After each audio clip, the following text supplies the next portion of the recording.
Tamiya 109, and not a whole lot to report today. I basically let everything dry overnight and then went in this morning and sanded down the fuselage here on the top and the bottom. Shot a little bit of primer on this morning too. Once that dry, see where I needed to finish out, and proceeded there. And all I gotta do is just shoot one more deal of primer, and I should be done with the Tamiya one.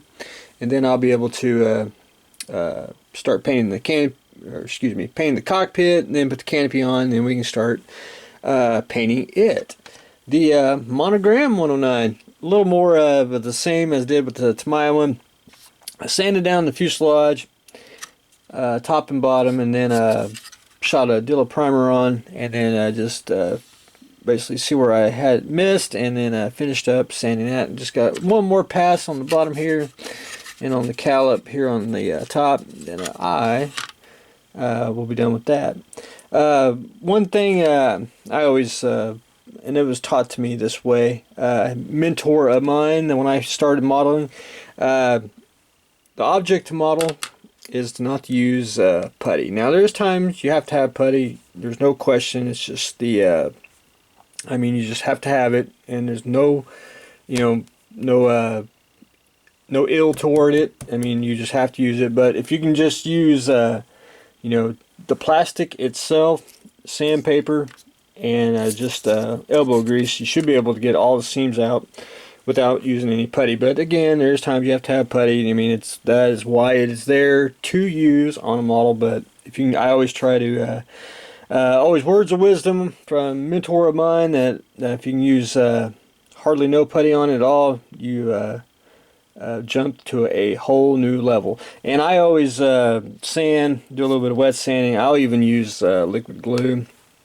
And basically, wet sanding gets rid of the dust, but sometimes glue will help, I think, get rid of the dust and bond it a little bit more, and blend the plastic in. But that's just me.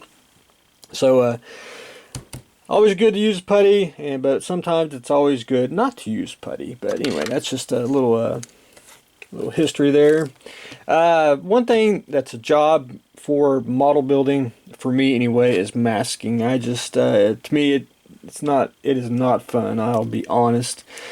So basically just went ahead this morning, taped it up with Tamiya tape over there, and that's the Monogram one, that's the Tamiya one. Just went in with a sharp number 11 and burnished everything down, and then cut everything off where I needed to cut, and got that all masked off. So I am ready to go once I get the finished sanding and get the cockpit painted, and I'll be able to get the canopy on, and then we can start primer and painting and all of that. And that's pretty much it for the models.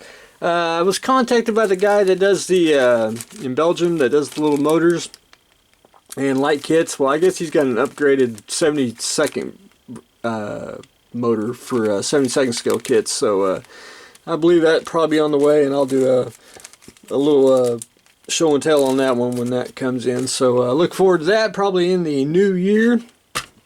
And I probably got a shed update. I'm gonna probably do that just to break the monotony up. So stand by for that. But anyway, that's what I got going on today. Got the Monogram 109. The Tamiya 109, and stay tuned for the next exciting episode.